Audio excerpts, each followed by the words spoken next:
It is the Bet Like Mike show, WinDailySports.com. By the way, sign up Win Daily Sports. Have a 2-month promotion, 2 months for $44.44. So check that out, WinDailySports.com. But my name is Jon Jansen. Follow me at JJansen34. And I'm joined today, as always, by the star of the show, the man, the myth, the legend, Mike North. How you doing? What's up, Johnny J? Johnny Jansen, ladies and gentlemen. Follow the apron. You know what to do over there. You know what I'm saying? Win Daily Sports, WinDailySports.com. Go to it. Last night, 2-1. Johnny, you went 1-2, and you had a no play. Blake Snell didn't end up going. Tampa Bay is my loser. I win with St. Louis, and then I get the gift with the, well, I don't think it's a gift, but I mean the injuries. You know, Trae Young's not playing, and Antetokounmpo gets hurt. Yeah. So I get the under with that. So it was a good night. Make sure you tell your loved ones. Make sure you tell your friends. Make sure you tell your enemies. Look, it's a chance to make good for people. Tell them about our show. Tell them what we do. Tell them that we win. That's what I try to do every night. That's what John tries to do. We're not doing this willy-nilly.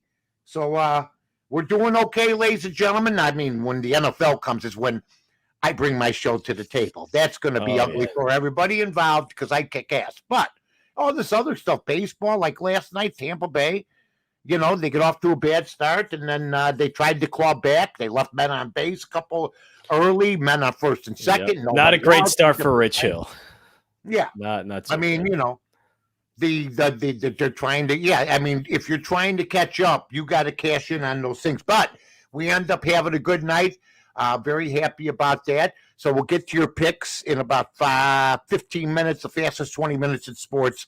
Tell your loved ones, tell your friends, tell, you know, you find that good restaurant, don't be afraid to share it. They find a good pick show, don't be afraid to share it. That's what we do here. All right. The 9 All-Stars is the most ever hurt in a NBA season. They're trying to use the condensed schedule, which is a joke because people don't know the history of the NBA. I knew a guy named Norm Van Leer. I knew Jerry Sloan. I knew all the old school players that played 3 games in 3 nights. Used to play 4 games in 5 nights regularly. Used to fly commercial. Okay, had one trainer on every team. So now they're trying to say that it might have been the condensed schedule. It has nothing to do with it. When you step on a guy's ankle, like 3 of the injuries have been out of the 9, that's going to happen. When you bang knees, that's going to happen. Sometimes you're going to land awkward like the Freak did. That's going to happen. I mean, the Trae Young injury has nothing to do with the schedule, John. Has nothing to do with condensement. Has nothing to do with games played. I heard load management was everything that was supposed to be. Just like analytics, it's a bunch of bull crap. Okay?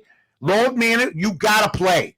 The more you play, the more active you get, the more reactive you get, the more built up you get. Now, the argument could be Antetokounmpo plays a lot, and he ended up getting hurt. My argument is James Harden, Kyrie Irving, Kevin Durant. And my major argument for playing a lot is Michael Jordan. He had one injury his whole career, played 82 games so many times. But he worked out, and he was in the best shape, I think, of anybody. And I remember, John, when he got hurt with that foot injury and he came back early, we were worried that, you know, it might be a recurring thing, and it wasn't. So I just think it's a freak year. Maybe these guys will play more next year. Maybe they won't rest as much. Maybe they'll come in better shape, unlike James Harden did, and see what happens. Yeah, I think that there is a little bit of just bad luck involved. Yes, I think for some of these injuries, there definitely is. Injuries have been like turned ankles, banging it. Trae Young stepping on the ref. But I think it isn't just the condensed schedule. It's the NBA got really greedy and wanted to start this season way, way too quickly after they finished the last one. So these guys only got like a month or 2 off. So I think it's a little bit of both. I think what we're seeing now, the few injuries we have seen, it's been a lot of bad luck. Like Giannis was bad luck. That was just, that was unfortunate. Trae Young was bad luck. So to me, it's a little bit of a mix of both. But the latest ones we've seen that's just been bad luck. Yeah, I mean, that would happen whether you didn't play condensed schedule or not. Condensed schedule has nothing to do with you stepping on a rat's foot or somebody's banging your knee into you. But I do think there was something to it earlier this season, in the middle of the season, when they started 2 months after they finished their last season, and everybody was telling them that's bad. You guys used to play basketball 365 days a year from the time they're 5 years old. Now they live at the Ritz. They take the private planes.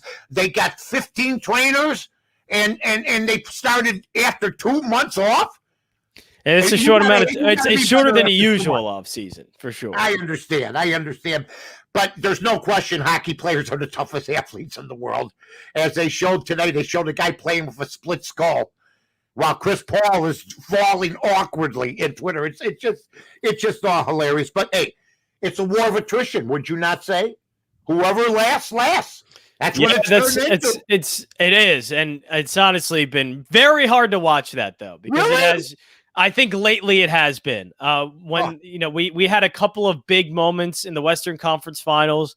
The Eastern Conference Finals game 1 was a lot of fun, but it's getting tough. The basketball quality has been very tough to watch as of late. And I think the one I can point to really is that 84-80 Clippers Suns game in like game 4. That was just some of the worst basketball I've seen. How are these guys? The NBA was 10 times more physical in the 80s and 90s, and these guys can't last through a playoff round. Let's go to something else here, okay? Let's go to Wimbledon. I heard you say you like Wimbledon the other day. Love Wimbledon. I actually have it on the TV right now. All right. I used to be a huge, when it was Borg, McEnroe, Connors, when there'd be personalities, guys exploding. This tennis, no doubt. The Joker, Federer, I love. The Williams girls, thank God they have saved what's left of U.S. tennis, which isn't much. We're praying for Coco. We're praying for Coco Gauff still. Okay. A 16-year-old could be the one now that has to save. Let's hope United States tennis. Yeah, and she's good. She's great. She's been great. Yeah, but you know what? It's been too long a drought.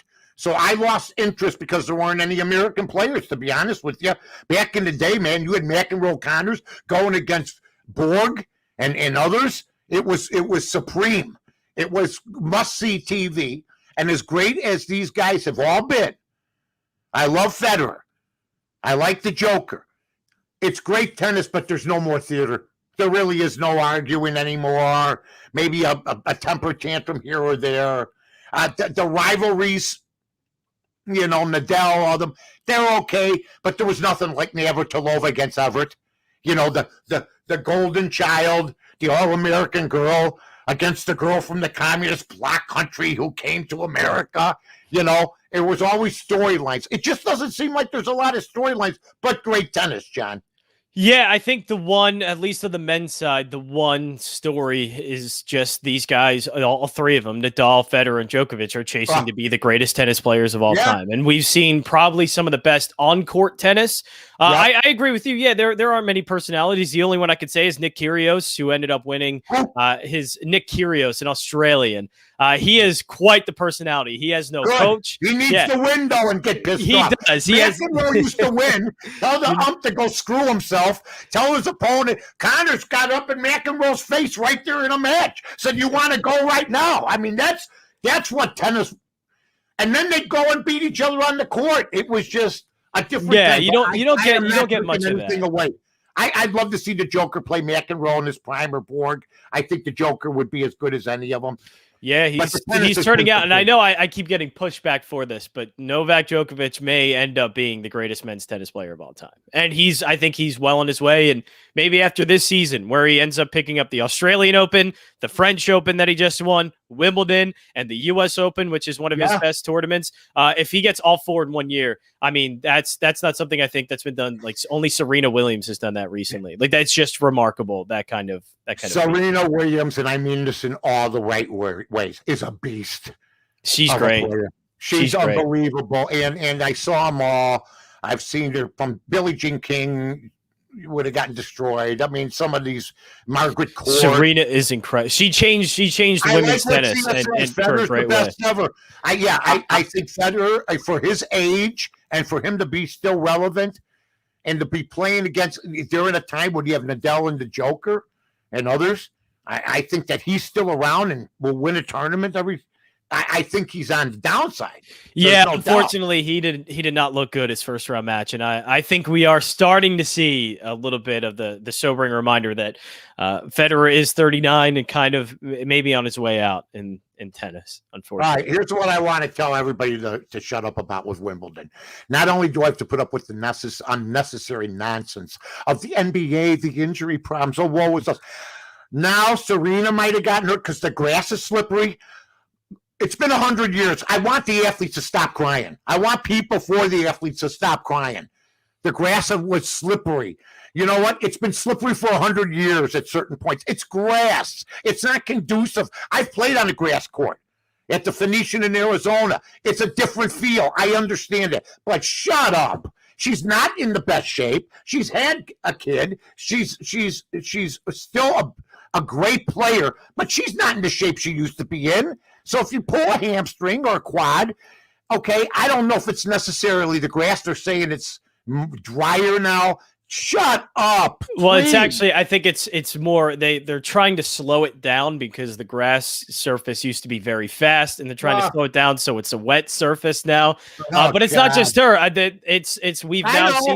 We've seen this, and even Nick Kyrgios today. He had a fall. Nick Kyrgios, the guy I was just talking, he had a fall too today, and he slipped. He was on center court. Now this is all happening for Tampa Bay or something. No. Nick Kyrgios. Thought he was the lead singer for the boys in sync. I don't know. That does. He probably could. He would be good. Yeah, but I understand. But the nonsense. We're tired of here. People are tired of here. Just play. If she got, hey. There's been people playing tennis for a long time, injuries in tennis. Look, they play on clay. That to me is weird. You know? Yeah, that's a weird surface. Yeah. That's a weird surface. I mean, they slide all the time on that. So I don't know. I'm just tired of hearing about everybody. Serena's older now. She's going to start, speaking of Federer losing it, she's losing it now. Would you agree? That's why yesterday was it was difficult to watch because two of the greatest ever to do it, and Serena maybe the best to ever do it, in Serena and Roger Federer. I always wanted Navratilova to play her. Oh, I think that would have been a great match because man, Navratilova was. You're a tennis aficionado, so I'm not aficionado. I caught on. Do you around know like Martina Navratilova? No, I do not. You don't know who Martina Navratilova is? No, I started watching around 2012. And I don't care. Read your history book. She's a beast, just like Serena Williams. It would be a great match. I can't believe I am getting too old. You don't know who Martina? Do you know who Jimmy Connors is? Yes, I've heard of that. You know who John McEnroe is? Yes, yeah. He's a great commentator, him and his brother. You better get your nose to the grindstone. You better know who Martina Navratilova is. Come on. I got to brush up on my tennis history. I probably should. God. Do you know who Margaret Court is? No. You got to know your history. That woman, she lost to Bobby Riggs before Billie Jean King beat Bobby Riggs. Do you know who Bobby Riggs is? No. He's the guy that played Billie Jean King for money and lost. Yeah. Do you know who Billie Jean King is? Yes, I know who Billie Jean King. Oh, Jesus Christ. That's what I love about it. I mean, mostly because she was in a walking Wikipedia page, okay? Mostly Anything because you need to know, I'll tell you. Every time I think of Billie Jean, I just think of Michael Jackson. That's all. Michael Jackson, listen, I don't care what they say. His prime was when he was 7. He was unbelievable. I mean, what he did later on was unbelievable. Michael Jackson was in his prime when he was like 7 years old. He knew everybody else's words and everything. That was unbelievable. Okay. You don't know when Martina Navratilova is. Jesus. Sia Nejad does, though. Sia Nejad is a big tennis aficionado. She was a beast. How do you not know who she is? I don't know. I get yelled at by Sia. So when I said I put this after the French Open because that was probably the biggest marquee win for Novak Djokovic, and I said that he's the greatest men's tennis player of all time, and I got what have you just been watching tennis for the past decade? You don't know the history of tennis. Well, so how can I argue with you? But Roger Federer, to me, it was already the best when it came to if I had to look at the past. And Novak Djokovic is getting past him. So, yeah. I agree. I saw them all. I think they're both outstanding. Okay, ladies and gentlemen, I'm trying to get over the shock. Anyway, it's time for what America lives for. What America yearns for. I'm starting to sound like somebody else. Yes, make gambling great again, ladies and gentlemen. I am ready. I got one pick. Ooh, one pick? That's all. I come off a 201 night. I look at it. The New York Mets playing Atlanta tonight. Atlanta minus 150. Take the run line. I don't know what it is. John, can you look up the Atlanta versus Mets odds real quick? I know you got them up. Yes. I think Peterson's pitching for the Mets. Yeah, Max Fried on the mound, David Peterson on the mound for the Mets, Yeah. and the run line. He's not that bad, and Max Fried ain't that good. So I don't know. Yeah, Max Fried's been dealing with a lot of injuries, disappointment. and he's looked bad. Yeah. All right, I'm going to take in the run line. Do we have a run line there, or we just got the money for the Mets or Braves? For the Mets. Yeah, plus 1.5 at minus 159.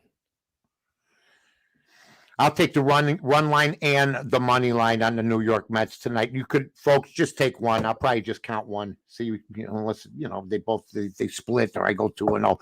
If I go 0-2, I'll definitely say I only bet one and just lie to everybody.